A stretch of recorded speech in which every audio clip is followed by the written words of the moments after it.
Nshuti mukundwa, turi gufatanya kwiga ibi byigisho bya Bibiliya muri iki gihembwe cya kabiri. Amahoro y'Imana abane nawe. Ingingo icyigisho turi kwiga muri iki gihembwe ni intambara ikomeye.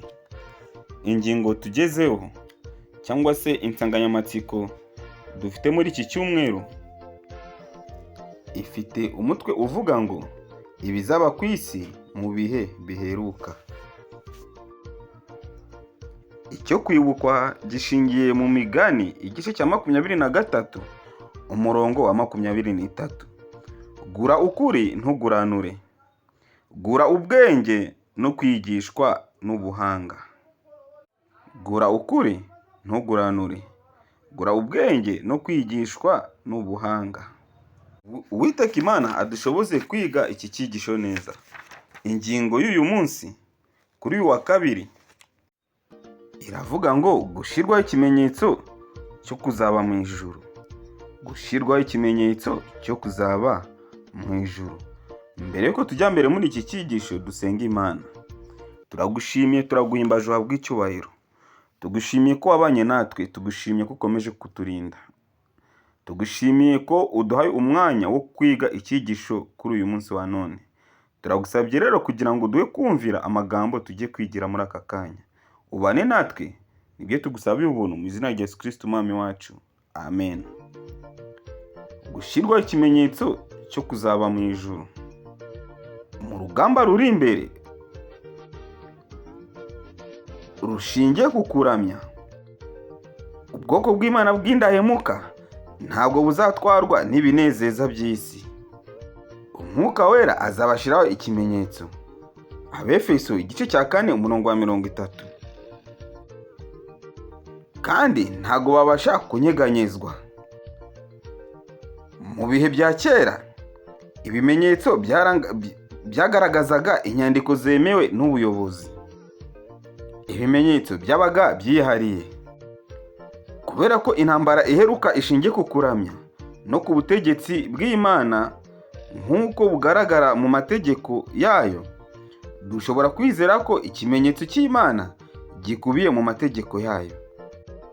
Reka dusome Yesaya igice cya 8 umurongo wa 16 twumva icyo hatubwira. Bumba ibihamya amategeko uyafatanishe ikimenyetso mu bigishwa banjye. Bumba ibihamya amategeko uyafatanyisha ikimenyetso mu bigishwa banjye.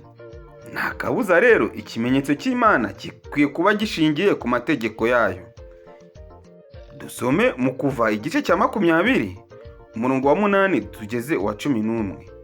Ni iyihe migabane iranga ikimenyetso ikubiye mu itegeko ry'isabato?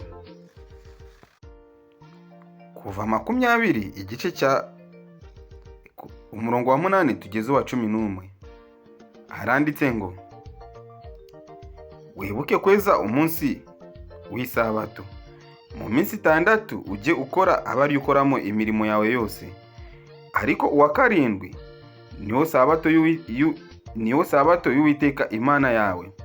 Ntukagire umurimo wose uwukoraho, ubwawe cyangwa umuhungu wawe cyangwa umukobwa wawe cyangwa umugaragu wawe cyangwa umuja wawe cyangwa itungo ryawe cyangwa umunyamahanga wawe uri iwanyu. Kuko iminsi 6 ariyo Uwiteka yaremyemo ijuru n'isi n'inyanja n'ibirimo byose, akaruhuka ku wa karindwi. Nicyo cyatumye Uwiteka aha umugisha umunsi w'isabato akaweza. Mbese imigabane iranga ikimenyetso ikubiye mu itegeko ry'isabato ni iyihe? Twibuke yuko ikimenyetso cyangwa se kashe igira ibintu biyiranga. Ikintu kiranga kashe nuko iba iranga ikigo iyo kashe ikomokaho cyangwa se aho icyo kigo gikorera. Ikindi kiranga kashe nuko iba yanditseho izina ry'icyo kigo cyangwa se nyir'icyo kigo. Ikindi kintu gikomeye, kashe iranga aho nyir'icyo kigo akorera. n'icyo akora.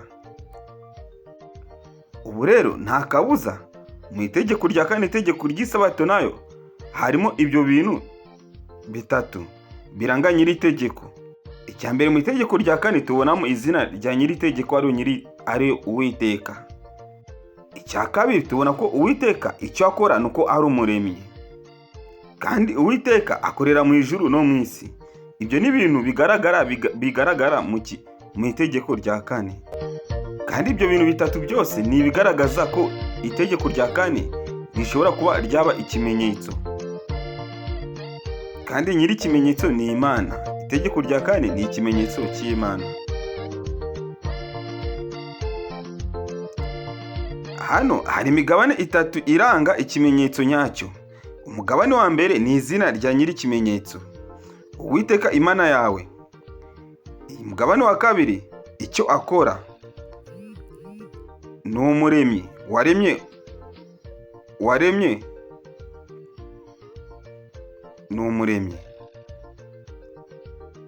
Icya gatatu, aho akorera, ijuru n'isi n'inyanja n'ibirimo byose. Rimwe na rimwe ikirango cyitwa ikimenyetso muri Bibiliya. Ikirango cyitwa ikimenyetso muri Bibiliya. Ayo magambo yombi rimwe rishobora gusimbuzwa irindi, nk'ikimenyetso cy'Imana cyangwa ikirango cy'ifundo ry'amategeko y'Imana. Isabato iri mu izingiro ry'intambara iheruka izaba ishingiye ku kuramya. Ubwo rero dukwiye kugereranya Ibyahishuwe igice cya 7 umurongo wa 1 kugeza wa 3, n'Ibyahishuwe igice cya 14 umurongo wa 1, ndetse n'Ibyahishuwe igice cya 13 umurongo wa 16 n'uwa 17. Ni hehe ikimenyetso cy'Imana ndetse n'ikimenyetso cy'inyamaswa bishirwa? Kuki utekereza ko hari itandukaniro? Reka dusome aya masomo. Ibyahishuwe igice cya 7 umurongo wa 1 kugeza wa 3. Abisirayeli bakiranutse bazarokoka, ni umutwe w'amagambo. Hanyuma y'ibyo mbona abamarayika 4 bahagaze ku mfuruka enye z'isi, bafashe imiyaga 4 yo mu isi, kugira ngo hatagira umuyaga uhuha mu isi cyangwa mu nyanja cyangwa ku giti cyose. Mbona na marayika wundi azamuka ava iburasirazuba, afite ikimenyetso cy'Imana ihoraho.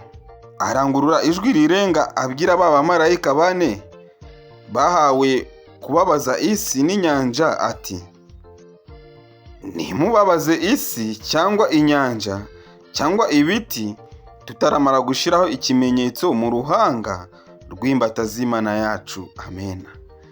Ubwoko bw'Imana buzashyirwaho ikimenyetso cy'Imana. Imbata z'Imana mu by'ukuri zirimo zirashyirwaho ikimenyetso cy'Imana muri iyi minsi y'imperuka. Kugira ngo ibyago bitere ku isi by'imperuka, imbata z'Imana zabanza zishyirwaho ikimenyetso cy'Imana.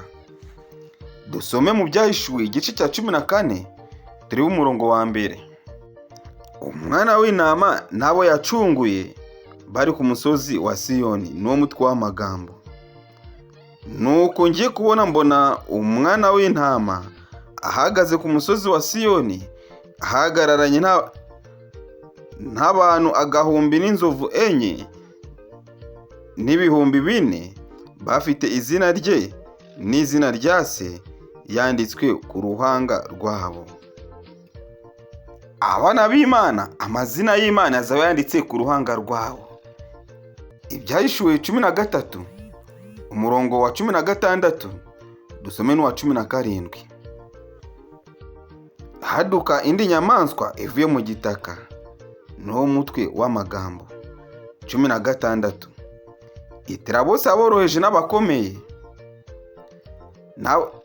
n'abatunzi n'abakene, n'ab'umudendezo n'ab'imbata, gushyirwaho ikimenyetso ku kiganza cy'iburyo cyangwa mu ruhanga. Abana rero Satani nawe abamukorera nabo bazashyirwaho ikimenyetso cye. Satani afite ikimenyetso, ndetse n'Imana nayo ifite ikimenyetso. Ikimenyetso cy'inyamaswa nicyo gihagarara ikimenyetso cya Satani, kandi nacyo kizashyirwa mu ruhanga rw'abazayiramya, ndetse gishyirwe no mu kiganza cy'iburyo cy'abazayiramya. Rero abana b'Imana ubwo bazaba bashyirwaho ikimenyetso cyabo mu ruhanga rwabo, ndetse ikimenyetso cy'Imana mu ruhanga rwabo, ndetse no mu kiganza cy'iburyo, ndetse n'abakorera Satani nabo bazaba bari gushyirwaho ikimenyetso cy'inyamaswa mu ruhanga rwabo cyangwa mu kiganza cy'iburyo. Ikimenyetso cy'Imana gishyirwa mu ruhanga. Uruhanga ni ikimenyetso kigaragaza intekerezo kandi ruhagarariye umutimanama ufata ibyemezo. Ikimenyetso cy'inyamaswa gishyirwa mu ruhanga cyangwa ku kiganza, bikaba bigaragaza ko abantu bemezwa n'umutimanama wabo kandi bemera ibinyoma bya Satani bakoresheje amahitamo yabo bwite, cyangwa se bakemera kuramya mu buryo butari bwo kugira ngo birinde kwicwa.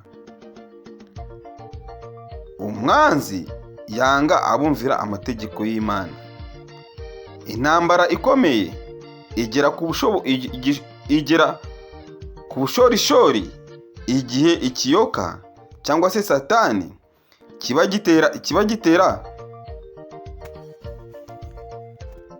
kigaba igitero ku bizera basigaye bitondera amategeko y'Imana, bakagira ukwizera nk'ukwa Yesu,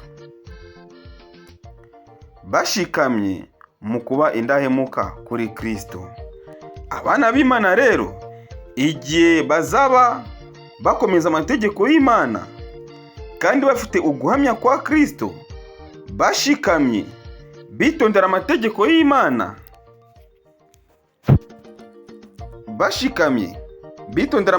y'Imana, nta kabuza Satani azabagabaho ibitero. Rero bene data, uru rugamba ruheruka rurakomeye. Ni urugamba ruri kurwanira mu mitima yacu, kandi hari icyo dusabwa kugira ngo tunyure muri uru rugamba, kandi tukarunyuramo dushikamye, tukazabyina intsinzi turi kumwe na Yesu Kristo umwami wacu. Nta kindi dusabwa ni ukwizera no gukomeza amategeko y'Imana. Dushikame ku mategeko y'Uwiteka umuremyi wacu, turamye Imana uko bikwiriye, kandi twizere Uwiteka umunsi ku munsi. Kandi kwizera Uwiteka bizatubera urufunguzo rwo kuzaba twiteguye ubwo ibihe bikomeye biheruka bizaba bisohoye, kandi icyo gihe kiri bugufi. Nshuti mukundwa, icyo ngusaba ni uko ngusaba kugira ngo ukomeze wizere Imana, ushikame ku Uwiteka, kandi bibe ibikuranga umunsi ku munsi. Ibyo nibyo ngusabiye, nanjye nisabira muri aka kanya, mu izina rya Yesu Kristo umwami wacu, amen. Dusenge Imana. Uwiteka Mana ishobora byose, turagushimiye, turaguhimbaje, tugushimiye ko wabanye natwe muri iki cyigisho. Turagusabye kugira ngo ukomeze uduhe gukomeza ndetse no gukomera ku masezerano yawe. Ubwo uzaba ugarutse tuzishimire kubana nawe. Ibyo nibyo tugusabye muri aka kanya, mu izina rya Yesu Kristo umwami wacu, amen. Nongere kubibutsa yuko umuntu ufite ikibazo ajya kibaza muri komenti, tuzajya dusubiza ibibazo byose mugerageza kutubaza, ndetse n'icyo ubona dushobora kuba twahindura cyangwa se twakosora, n'ikitagenda neza kivuge muri komenti, turebe uburyo gahunda zizajya zikorwa neza. Amahoro y'Imana abane namwe kuri mwese muri gukurikirana ibi byigisho biyobora abakuze kwiga Bibiliya.